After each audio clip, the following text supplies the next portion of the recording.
একদা রাজা বিক্রমাদিত্য শিকার সেরে প্রচণ্ড ক্ষুধা ও তৃষ্ণায় কাতর হয়ে প্রাসাদে ফিরলেন। কিন্তু প্রাসাদের আঙিনার অবস্থা দেখে তিনি অত্যন্ত বিরক্ত হলেন। কোনো শিশু সেখানে মলত্যাগ করেছিল এবং কারো নাক দিয়ে সর্দি ঝরছিল। এসব দেখে তিনি তার ভ্রাতৃবধূকে, বৌদিকে জিজ্ঞেস করলেন, তুমি কি কিছুটা পাগল? এটা মোটেও শোভন নয়। এটা রাজপ্রাসাদের আঙিনার চেয়ে পশুর খুঁয়ার বেশি মনে হচ্ছে। কোনো বাচ্চা মলত্যাগ করেছে, কারো নাক দিয়ে জল ঝরছে, এসব দেখার পর কেউ কিভাবে খাবার খেতে পারে? তখন তার ভ্রাতৃবধূ তাকে টিপ্পনি কেটে বললেন, আমিও দেখে নেব তুমি কোন সর্বগুণসম্পন্ন রানী আবলকে বিয়ে করে এখানে নিয়ে আসো। বৌদির এই কথাগুলো বিক্রমাদিত্যের হৃদয়ে তীরের মতো বিঁধল। তিনি রাগে বৌদিকে বললেন, এখন আমি সেই রানী আবলকেই বিয়ে করে আনব। কোনো কথা না বলে বিক্রমাদিত্য খাবার খেয়েই রানী আবলদের রাজ্যের দিকে রওনা হলেন। বিক্রমাদিত্য খুব ভালো করেই জানতেন যে রানী আবলদে অপ্সরাদের চেয়েও বেশি বুদ্ধিমান এবং সব গুণে গুণান্বিত। বড় বড় রাজা মহারাজা, এমনকি সম্রাট চক্রবর্তীও তাকে বিয়ে করতে চেয়েছিলেন। কিন্তু রানীর একটি কঠিন শর্ত ছিল। যে ব্যক্তি রাতের ৪ প্রহরে তার নীরবতা ভেঙে ৪ বার তাকে কথা বলাতে পারবে, সেই তাকে বিয়ে করতে পারবে। যে রাজা বা রাজকুমার তা করতে ব্যর্থ হতো, তাকে বন্দী করে শাস্তি দেওয়া হতো। এখনও পর্যন্ত কোনো রাজা বা রাজকুমার রানীকে একবারও কথা বলাতে পারেনি। ১১১ জন রাজা ও রাজকুমার বর্তমানে তার কারাগারে বন্দী। রানী তার প্রাসাদের সামনে একটি বড় ঢাক রেখেছিলেন। যে রাজা বিয়ে করতে চাইত তাকে সেই ঢাকে আঘাত করতে হতো। রাজা বিক্রমাদিত্য পথে যেতে যেতে একটি পরিকল্পনা করলেন। তার ৪ জন অদৃশ্য বীর বা যোদ্ধা ছিল, যারা তার প্রতিটি আদেশ পালন করত। বিক্রমাদিত্য সেই বীরদের নিয়ে সন্ধ্যার আগেই রানী আবলদের প্রাসাদে পৌঁছে গেলেন। প্রাসাদে পৌঁছে তিনি সজোরে ঢাকে আঘাত করলেন। ঢাকের আওয়াজ শুনে রানী তার সেবকদের আদেশ দিলেন সেই আগন্তুককে সম্মানের সাথে অতিথিশালায় নিয়ে যেতে। রাতের প্রথম প্রহর শুরু হওয়ার আগেই রানী আবলদে ১৬ শৃঙ্গার করে বিছানায় বসলেন এবং বিক্রমাদিত্যকে তার সামনে নিয়ে আসার আদেশ দিলেন। বিক্রমাদিত্য প্রাসাদে এলেন এবং পরিকল্পনা অনুযায়ী তার ৪ বীরকে সূক্ষ্মরূপে ৪ জায়গায় বসিয়ে দিলেন। তিনি নিজে রানীর সামনে একটি কাঁটাযুক্ত চেয়ারে বসলেন। তিনি রানীর সাথে কথা বলার চেষ্টা করলেন, কিন্তু রানী কোনো উত্তর দিলেন না। তিনি পাথরের মূর্তির মতো বসে রইলেন। তখন বিক্রমাদিত্য রানীর বিছানার দিকে তাকিয়ে বললেন, হে ভাই, তুমি রানীর বিছানা, রানী তো কথা বলবে না, এখন তুমিই কিছু বলো, যাতে রাতটা কেটে যায়। বিছানায় থাকা বীরটি বলল, মহারাজ, আপনাকে কিছু বলানোর মতো বুদ্ধি আমার কোথায়? তবে আপনি যদি কোনো গল্প বলেন, আমি অবশ্যই তাতে সাড়া দেব। এক রাজার ছেলের সাথে এক বণিকের ছেলের খুব বন্ধুত্ব ছিল। তারা শৈশব থেকেই একসাথে বড় হয়েছিল। একদিন বণিকের ছেলে তার স্ত্রীকে তার শ্বশুরবাড়ি থেকে আনতে যাবার সিদ্ধান্ত নিল এবং তার বন্ধু রাজকুমারকেও সাথে নিল। পথে একটি দেবীর মন্দির ছিল। বণিকের ছেলে মনে মনে মানত করল যে তার বন্ধুর আপ্যায়ন যদি শ্বশুরবাড়িতে ভালো হয়, তবে ফেরার পথে সে দেবীকে নিজের মাথা উপহার দেবে। শ্বশুরবাড়িতে খুব ভালো আপ্যায়ন হল। ফেরার পথে বণিকের ছেলে মন্দিরে গিয়ে নিজের মাথা কেটে দেবীকে উৎসর্গ করল। বন্ধুকে খুঁজতে গিয়ে রাজকুমারও সেখানে গিয়ে নিজের মাথা কেটে ফেলল।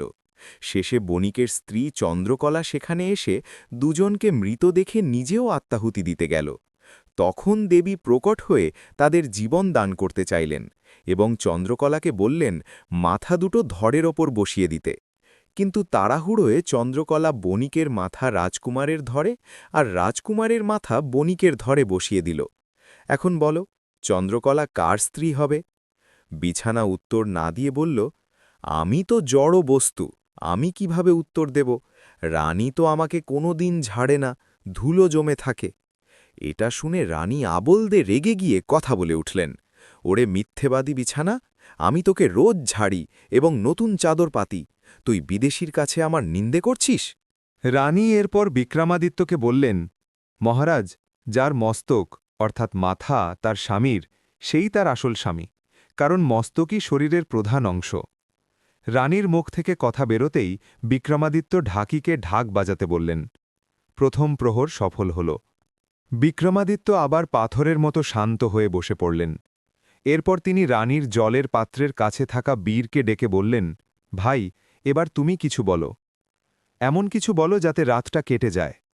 তখন রানীর কলসির ওপর বসে থাকা বীরটি বলল, মহারাজ, আমার মধ্যে সেই বুদ্ধি কোথায় যে আমি আপনাকে কিছু বলবো? হ্যাঁ, আপনি যদি কিছু বলেন তবে আমি অবশ্যই তাতে সাড়া দেব। তখন রাজা বিক্রমাদিত্য বললেন, যদি তাই হয় তবে শোনো। বাল্যকালে এক রাজার ছেলে আর এক মহাজনের ছেলের মধ্যে গভীর বন্ধুত্ব ছিল। সেই অবুঝ বয়সে তারা একে অপরকে কথা দিয়েছিল যে যার আগে বিয়ে হবে সে তার বিয়ের প্রথম রাতে নিজের স্ত্রীকে অন্য বন্ধুর কাছে পাঠাবে। সময় বয়ে গেল এবং কথাগুলো পূরণ হল। দুজনেই এখন যুবক।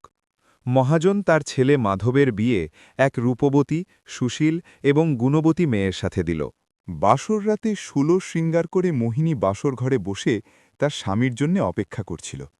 কিছুক্ষণ পর তার স্বামী মাধব মুখ কালো করে ঘরে এসে চুপচাপ বসে রইল।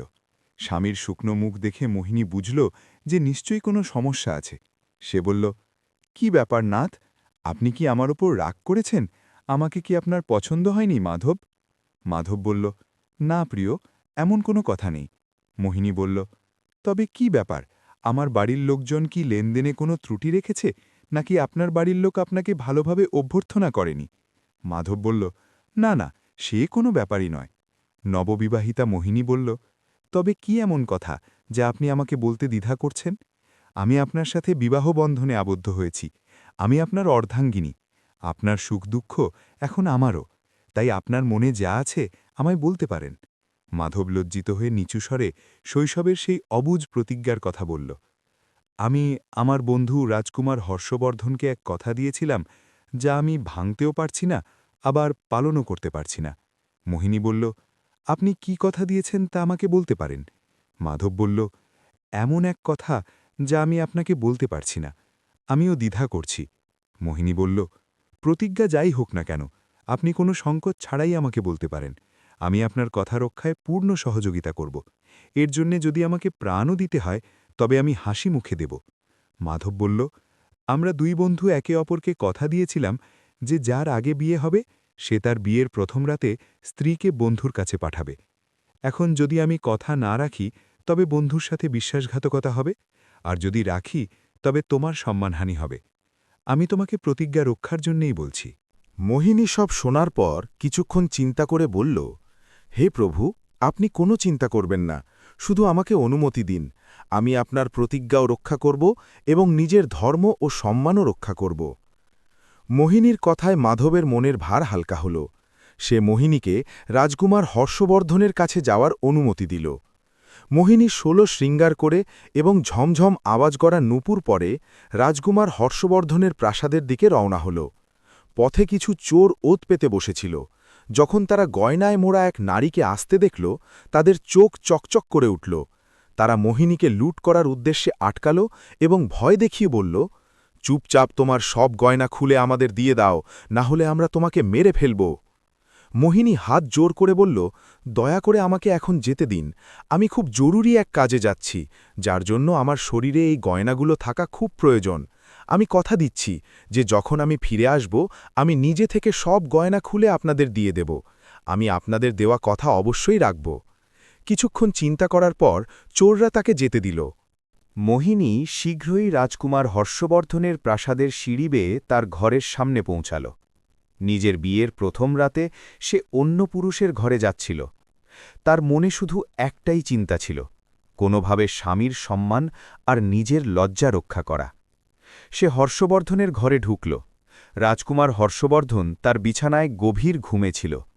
মোহিনী তার পায়ের আঙুল মোচকে তাকে জাগিয়ে দিয়ে বলল, জাগো রাজকুমার, জাগো।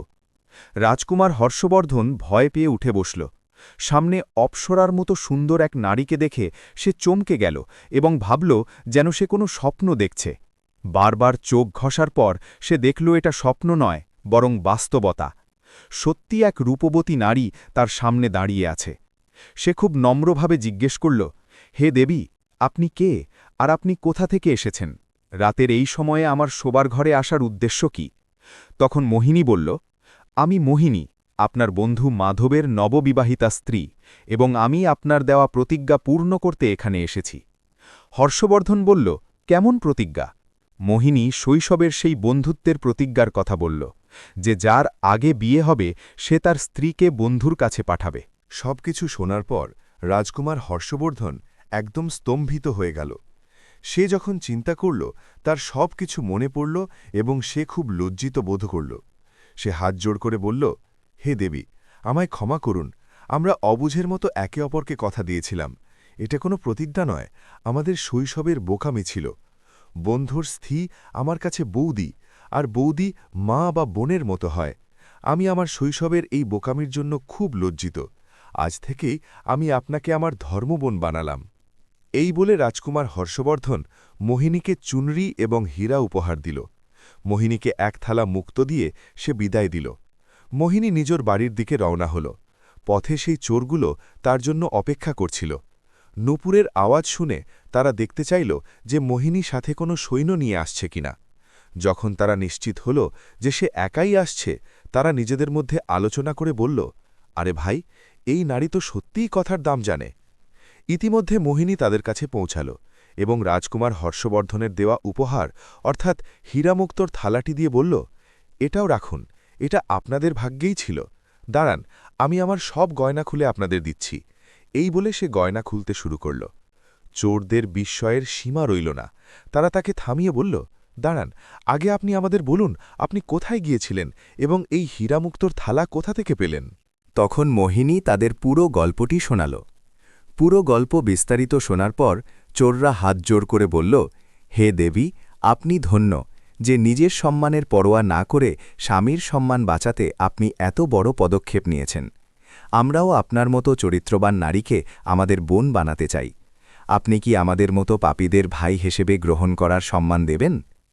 মোহিনীর সম্মতি পেয়ে চোররা তাকে হীরা ও গয়না ভর্তি থালা এবং সাথে লুঞ্চ বার্থও ফেরত দিল এবং সসম্মানে তাকে তার বাড়ি পৌঁছে দিল।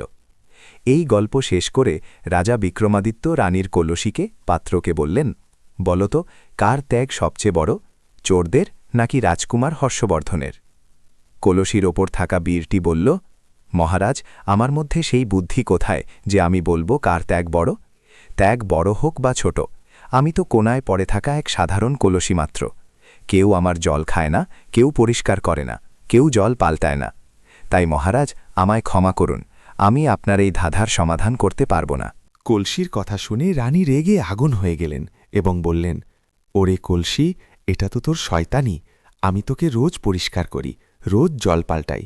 তুই কোনোদিন আমার সাথে কথা বলিস না, আর বিদেশির কাছে আমার নামে মিথ্যে বদনাম করছিস। সকাল হতে দে, তোকে উচিত শিক্ষা না দিলে আমার নাম রানী আবলদে নয়। তখন রানী রাজা বিক্রমাদিত্যকে বললেন, আমি আপনার ন্যায়ের অনেক আলোচনা শুনেছি, আপনিই বলুন কার ত্যাগ বড়। বিক্রমাদিত্য বললেন, হে রানী, রাজকুমার হর্ষবর্ধন রাজার ছেলে। তার কোনো কিছুর অভাব ছিল না, না অর্থের না নারীর। তাকে এক থালা গয়না দিলে তার কি লাভ হতো? কিন্তু চোররা শুধু মোহিনীকে লুট করা থেকেই বিরত থাকল না, বরং তাদের নিজেদের লুণ্ঠিত ধনও তাকে দিয়ে দিল। তাই চোরদের ত্যাগ রাজকুমার হর্ষবর্ধনের চেয়েও বড় ছিল। রানী বিক্রমাদিত্যের কথায় সম্পূর্ণ একমত হলেন। রানী আবার সতর্ক হয়ে বসলেন। রাজা বিক্রমাদিত্য হেসে বললেন, ওরে ঢোলিয়া, ঢোল বাজা। রানী এবার দ্বিতীয়বারের মতো কথা বললেন। ঢাকি সজোরে ঢাক বাজাল। রাতের দ্বিতীয় প্রহরে দ্বিতীয়বার আওয়াজ শুনে জেলের ভেতরে রানীর বন্দীদের আনন্দের সীমা রইল না। তারা নিশ্চিত হল যে পুণ্যবান ব্যক্তি এবার রানীর সামনে বসেছেন তিনি রানীকে 4 বার কথা বলাবেন এবং আমাদেরও কারাগার থেকে মুক্ত করবেন। রাজা বিক্রমাদিত্য এবার রানীর জানালার ওপর থাকা বীরকে বললেন, হে রানীর জানালা, রানীর বিছানা আর কুলসির পালা তো গত প্রহরে মিটেছে, এখন তুমি কিছু বলো যাতে রাতটা কেটে যায়। রানীর জানালার ওপর থাকা বীরটি বলল, মহারাজ, আপনাকে কিছু বলার মতো বুদ্ধি আমার নেই, তবে আপনি কিছু বললে আমি অবশ্যই তাতে হুঙ্কার দেব। রাজা বিক্রমাদিত্য বললেন, যদি তাই হয় তবে শোনো। এক ঠাকুর আর এক মহাজনের ছেলের মধ্যে এক গভীর বন্ধুত্ব ছিল। তারা শৈশব থেকেই একসাথে থাকত। এই রাতটি আর বেশি বাকি নেই। তখন রানীর জানালার ওপর থাকা বীরটি বলল, মহারাজ, আপনাকে কিছু বলার মতো বুদ্ধি আমার নেই, তবে আপনি কিছু বললে আমি অবশ্যই তাতে হুঙ্কার দেব। রাজা বিক্রমাদিত্য বললেন, যদি তাই হয় তবে শোনো। এক ঠাকুর আর এক মহাজনের ছেলের মধ্যে এক গভীর বন্ধুত্ব ছিল। তারা শৈশব থেকেই একসাথে থাকত। এই রাতটি আর বেশি বাকি নেই। তখন রানীর জানালার ওপর থাকা বীরটি বলল, মহারাজ, আপনাকে কিছু বলার মতো বুদ্ধি আমার নেই, তবে আপনি কিছু বললে আমি অবশ্যই তাতে হুঙ্কার দেব। রাজা বিক্রমাদিত্য বললেন, যদি তাই হয় তবে শোনো। এক ঠাকুর আর এক মহাজনের ছেলের মধ্যে এক গভীর বন্ধুত্ব ছিল। তারা শৈশব থেকেই একসাথে থাকত। তাদের দুজনেরই ছোটবেলায় বিয়ে হয়েছিল, কিন্তু তাদের স্ত্রীরা বাপের বাড়িতেই থাকত। যখন তারা যুবক হল, মহাজনের ছেলে গঙ্গাধর তার স্ত্রীকে আনতে যাওয়ার সিদ্ধান্ত নিল এবং সাথে তার নাপিতকে নিয়ে রওনা হল। অনেক পথ চলার পর তারা এমন এক জায়গায় পৌঁছাল যেখান থেকে দুই বন্ধু শ্বশুরবাড়ির রাস্তা আলাদা হয়ে যায়।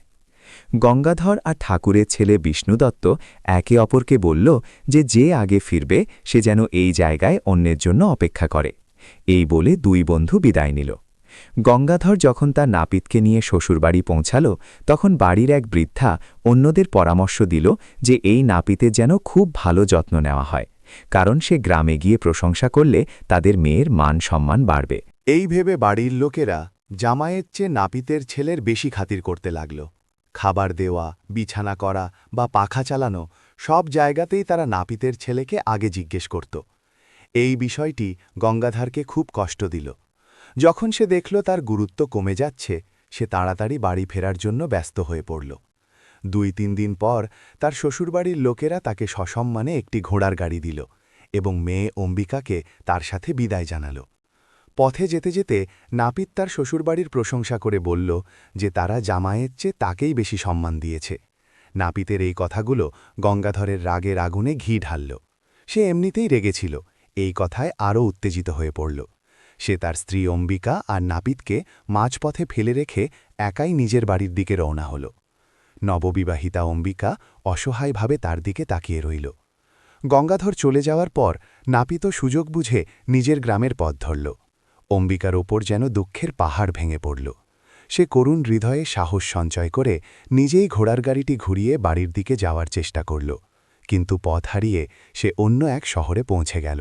শহরে ঢোকার মুখেই এক মালিনীর ফুলওয়ালির ঘর ছিল। অম্বিকা তাকে কিছু টাকা দিয়ে সেখানে থাকার অনুমতি নিল। অম্বিকা সেই মালিনীর কাছেই থাকতে লাগল। সে মালিনীকে ফুলের মালা আর তোড়া তৈরিতে সাহায্য করতে শুরু করল। অম্বিকা খুব সুন্দর আর আলাদা ধরনের তোড়া ও মালা তৈরি করত, যা মালিনী রাজপ্রাসাদে নিয়ে যেত। একদিন রাজা মালিনীকে জিজ্ঞেস করলেন, আজকাল তুমি খুব সুন্দর আর আকর্ষণীয় ফুলের তোড়া আনছ, তুমি তো আগে এমন কাজ করতে পারতে না, তবে এই তোড়া আর মালাগুলো কে বানায়? মালিনী বলল, মহারাজ, এক নারী গত কয়েকদিন ধরে আমার বাড়িতে থাকছে। সে খুব গুণবতী, সেই প্রতিদিন এই সুন্দর মালাগুলো বানায়। মালিনীর কথা শুনে রাজার মনে কৌতূহল হল যে কে সেই নারী, কিন্তু সাথে সাথেই রাজার মনে কামনার জন্ম হল। 50 বছর বয়সী সেই কামুক রাজা মালিনীকে আদেশ দিলেন, বাড়ি যাও এবং সেই নারীকে আমার সামনে উপস্থিত করো। অম্বিকা রাজার কাছে গিয়ে রাজা ভানুপ্রতাপের আদেশের কথা বলল। অম্বিকা রাজার কাছে যেতে অস্বীকার করল, কিন্তু রাজার আদেশ অমান্য করা মালিনীর পক্ষে সম্ভব ছিল না। মালিনীর অনেক অনুরোধে অম্বিকা রাজপ্রাসাদে গেল। রাজা অম্বিকার রূপ দেখে মুগ্ধ হয়ে গেলেন। তার কোনো রানী এত সুন্দর ও গুণবতী ছিলেন না। রাজা তখনই অম্বিকাকে বিয়ে করতে চাইলেন এবং তাকে তার মহলে পাঠানোর আদেশ দিলেন। অম্বিকা হাত জোর করে বিনতি করে রাজাকে বলল, মহারাজ, আপনি এই শহরের অধিপতি, তাই আপনি আমার পিতার সমান। আপনি কিভাবে আমাকে আপনার মহলে রাখতে পারেন?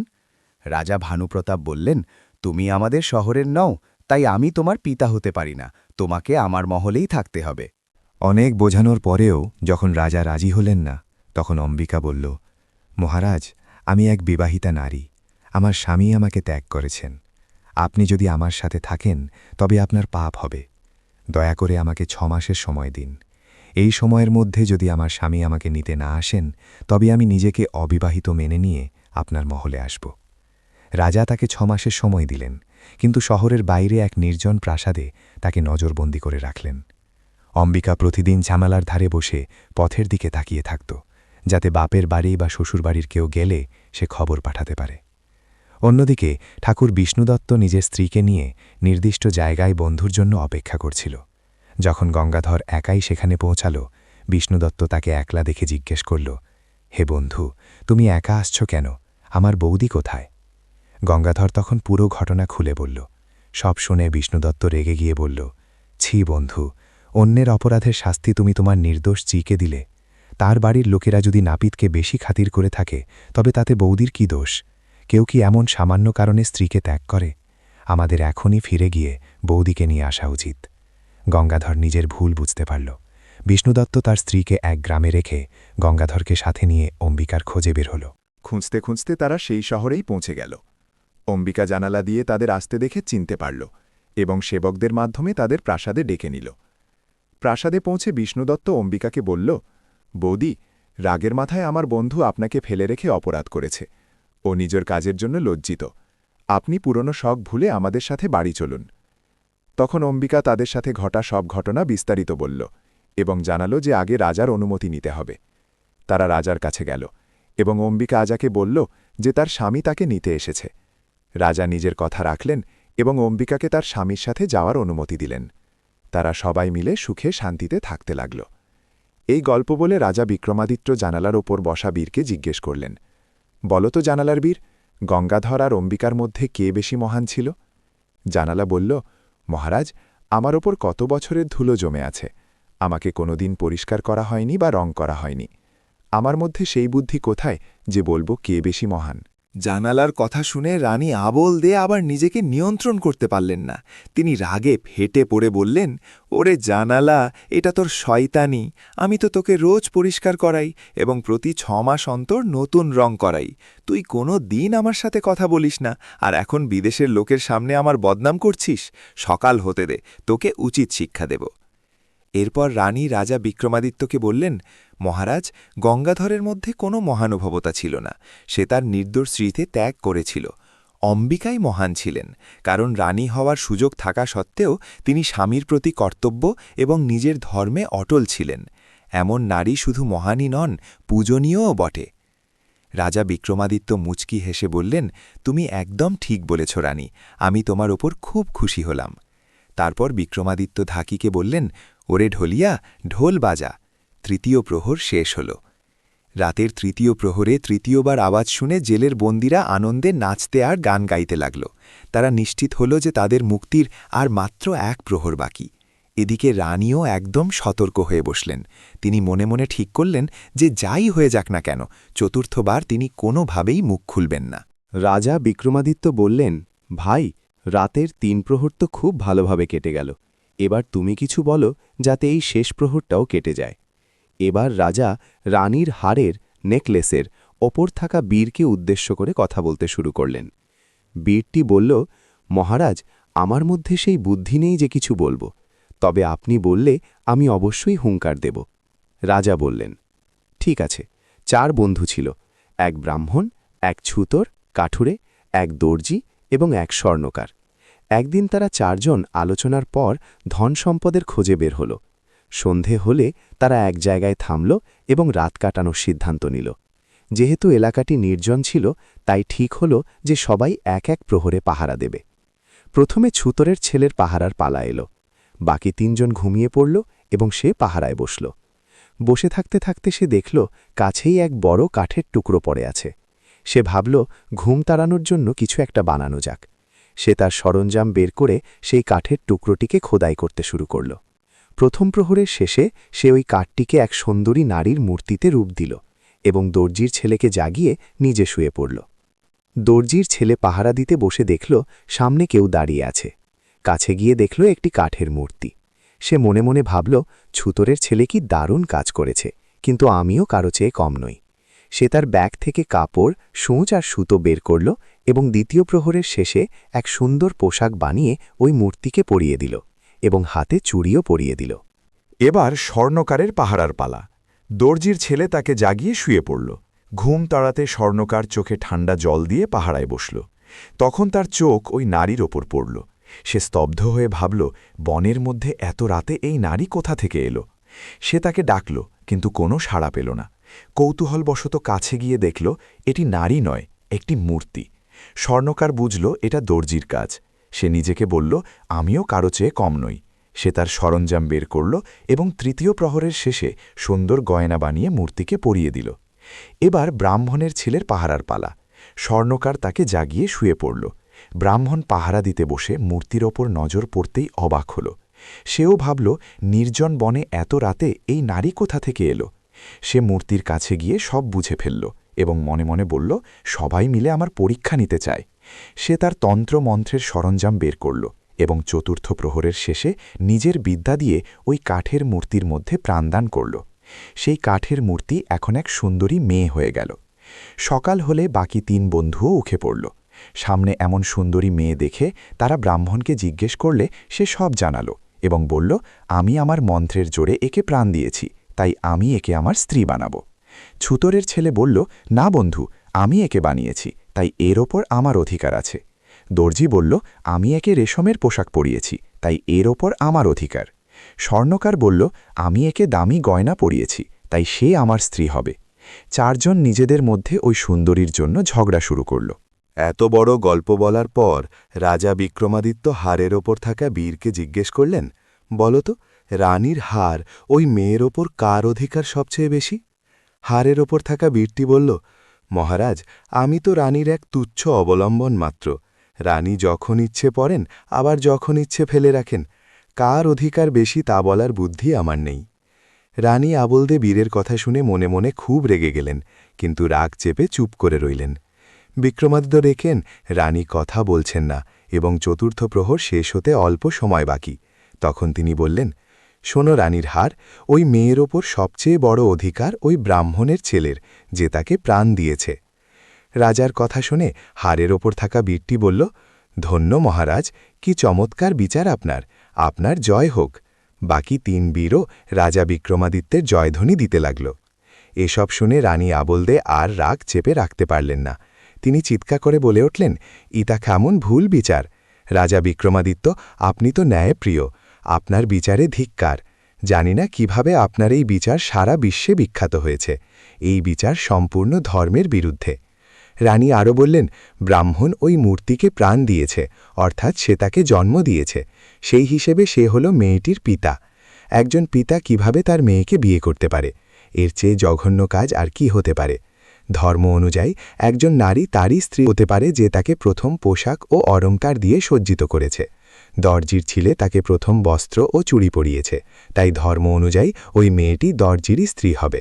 রাজা বিক্রমাদিত্য মুচকি হেসে বললেন, চমৎকার রানী, আপনি খুব নিষ্ঠার সাথে সঠিক বিচার করেছেন। ওই মেয়ের স্বামী দর্জিই হবে। আর দয়া করে আমাকে ক্ষমা করবেন রানী সাহেবা, আপনি কিন্তু ইতিমধ্যেই 4 বার কথা বলে ফেলেছেন, আর আপনার শর্ত অনুযায়ী আমিই এখন আপনার স্বামী হতে পারি। এখন শুধু যাওয়ার প্রস্তুতি নিন। রাজার কথা শুনে রানী লজ্জা পেয়ে চোখ নামিয়ে নিলেন। বিক্রমাদিত্য খুশি হয়ে বললেন, ওরে ঢোলিয়া, ঢোল বাজা। রানী চতুর্থবারের মতো কথা বলে ফেললেন। ঢাকি সজুলে ঢাক বাজাল। এবার প্রতিজ্ঞা অনুযায়ী রানী আবলদে তার কারাগারে বন্দী সব রাজা ও রাজকুমারদের মুক্তি দিলেন এবং তাদের রাজ্য সসম্মানে ফেরত দিলেন। এরপর মহা ধুমধাম করে রাজা বিক্রমাদিত্যের সাথে রানী আবলদের বিয়ে হল। যখন রাজা বিক্রমাদিত্য রানীকে নিয়ে উজ্জয়িনীতে পৌঁছালেন, তখন তার সেই বৌদিও তাকে স্বাগত জানালেন এবং বললেন, আমি মেনে নিলাম ঠাকুরপো, তুমি যা বলেছিলে তাই করে দেখালে। সত্য, ন্যায় এবং ধর্মের পথে চলাই জীবনের সবচেয়ে বড় বিষয়। যখন 4 জন চরিত্র নিজেদের স্বার্থের কথা ভেবে লড়াই করছিল, তখন সত্য বিচারই তাদের আসল রূপ প্রকাশ করে দেয়। রাজা বিক্রমাদিত্যের ন্যায়নিষ্ঠতা এবং রানী আবলদের ধর্মের ওপর অটল বিশ্বাস দেখায় যে সঠিক পথ বেছে নিতে বিবেক প্রয়োজন।